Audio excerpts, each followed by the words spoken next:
আসসালামু আলাইকুম বন্ধুরা, আশা করি সকলে ভালো আছেন। আমি টুকটুকির রান্নাঘর থেকে বলছি। আজ আপনাদের জন্য নিয়ে এসেছি দারুণ একটি রেসিপি। তা হলো একটা পেঁপে দিয়ে ডিমের তরকারি। দেখুন, এর জন্য আমি প্রথমে 5টি ডিম নিয়ে নিয়েছি। এখন পেঁপেগুলোকে কুচি করে কেটে নেব। দেখুন, আপনারাও ঠিক এমনভাবে কুচি করে কেটে নেবেন। এখন আমি একটি কড়াইয়ে পরিমাণ মতো তেল নিয়ে নিব। তো কড়াইয়ে তেল নিয়ে নেওয়ার পর আমি এটাকে কিছুক্ষণ গরম করব এবং অতঃপর এর মধ্যে কিছু পরিমাণ নুন অ্যাড করে দিব। নুন অ্যাড করে দেওয়ার কিছুক্ষণ পর আমি এর মধ্যে ডিম দিয়ে দিব।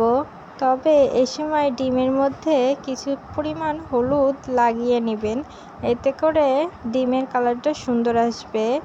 দেখুন, আমি এখন কড়াইয়ে ডিমগুলো দিয়ে দিব। অতঃপর ডিমগুলোকে ভালোভাবে নাড়িয়ে চাড়িয়ে ভেজে নিব। দেখুন, আমি ডিমগুলোকে ভালোভাবে নাড়িয়ে চাড়িয়ে ভেজে নিচ্ছি। আপনারাও ঠিক এভাবে ভেজে নেবেন। অতঃপর ডিমগুলোকে উঠিয়ে নেবেন। দেখুন, আমি ডিমগুলোকে উঠিয়ে নিয়েছি। এখন আরেকটি কড়াই নেবেন। কড়াইয়ে পরিমাণ মতো তেল দিয়ে দিবেন। আমি আমার পরিমাণ মতো তেল দিয়ে দিয়েছি। এখন এই তেলের মধ্যে কিছু পরিমাণ পেঁয়াজ দিয়ে দেব।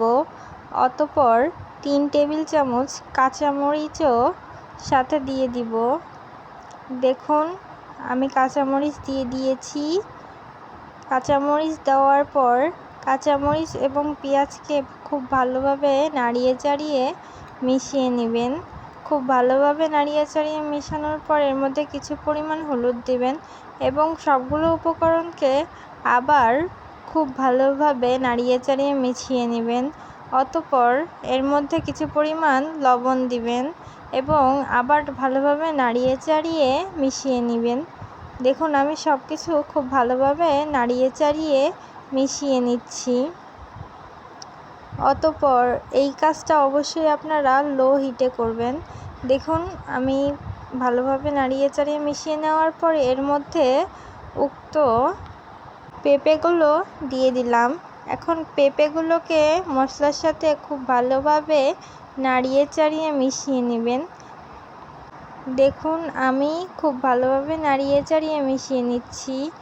এই সময় সবসময় অনবরত নাড়াতে থাকবেন, না হলে কিন্তু তরকারিটা নিচে লেগে যাবে। দেখুন, কত সুন্দর কালার এসেছে। দেখতেই পাচ্ছেন কত সুন্দর লাগছে দেখতে তরকারিটা। এখন এর মধ্যে কিছু পরিমাণ পানি দিয়ে দেব। পানি দিয়ে এটাকে কষিয়ে নেব। কষিয়ে নেওয়ার জন্য ঢাকনা দিয়ে রেখে দিব। দেখুন, আমি ঢাকনা দিয়ে রেখে দিয়েছি। এভাবে পানি দিয়ে কষিয়ে নিলে পেঁপেটা শক্ত থাকে না। আপনারাও সকলে এভাবে পানি দিয়ে কষিয়ে নেবেন। দেখুন, তারপর এটাকে ভালোভাবে নাড়িয়ে চাড়িয়ে দিবেন। ভালোভাবে নাড়াচাড়া করার পর এটাকে মিডিয়াম আঁচে ঠিক এইভাবেই কষিয়ে নিতে হবে এবং ঢাকনা দিয়ে রেখে দিতে হবে 5 মিনিটের জন্য। দেখুন, 5 মিনিট পর এটাকে আবার খুব ভালোভাবে নাড়িয়ে চাড়িয়ে ঝোলে পানি দিয়ে দিবেন। দেখুন, আমি ঝোলে পানি দিয়ে দিয়েছি। এখন এটাকে আবার সুন্দর করে নাড়িয়ে চাড়িয়ে নেব। দেখুন, আমি কত সুন্দর করে নাড়িয়ে চাড়িয়ে নিচ্ছি। এখন এগুলোকে ঢাকনা দিয়ে ঢেকে রেখে দিবেন। 5 মিনিট পর আবার আসবেন, এসে ঢাকনা খুলবেন। দেখুন, আমি ঢাকনা খুলে নিচ্ছি। এখন দেখুন, তরকারির কত সুন্দর কালার চলে এসেছে।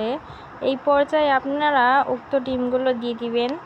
দেখুন, আমি ডিমগুলো দিয়ে দিয়েছি। ডিমগুলো দিয়ে আলতোভাবে নাড়িয়ে চাড়িয়ে নেবেন। এমনভাবে নাড়া দিবেন না যাতে ডিমগুলো ভেঙে যায়। দেখুন, আমি ডিমগুলো দিয়ে ভালোভাবে নাড়িয়ে চাড়িয়ে নিয়েছি। এখন ঢেকে রেখে দিব। আবারও 5 মিনিট পর আমি এসে দেখব কী অবস্থা। দেখতেই পাচ্ছেন কী অবস্থা। এখন আমি ঢাকনা খুলে ডিমগুলো ঠিক আছে কিনা তা দেখে নেব। এবং এরপর এতে গোলমরিচ দিয়ে দিব। এটা কিন্তু এর স্বাদ দ্বিগুণ করে দেয়। এটাকে কোনোভাবেই স্কিপ করবেন না। দেখুন আমি গোলমরিচ দিয়ে দিলাম, অতঃপর আবার ঢেকে রেখে দিব। 5 মিনিট পর আপনারা আবার আসবেন, এসে দেখবেন কী অবস্থা, পানি কতটুকু শুকিয়েছে। এই পর্যায়ে কিছুটা লবণ অ্যাড করে দিবেন যদি আপনাদের দরকার পড়ে। আপনারা যদি না চান তাহলে নাও দিতে পারেন, কোনো সমস্যা নেই। দেখুন এখন এই পর্যায়ে আবার এটাকে কিছুক্ষণ ঢেকে রেখে দিবেন এবং আবার 5 মিনিট পর আসবেন। দেখুন আমার তরকারিটা রেডি হয়ে গিয়েছে, দেখতেই পাচ্ছেন কত সুন্দর হয়েছে। এখন আমি আপনাদেরকে এটাই একটি গামলায় পরিবেশন করে দেখাচ্ছি। আশা করি রেসিপিটি ভালো লেগেছে। রেসিপিটি ভালো লাগলে লাইক সাবস্ক্রাইব করে আমাদের পাশে থাকবেন।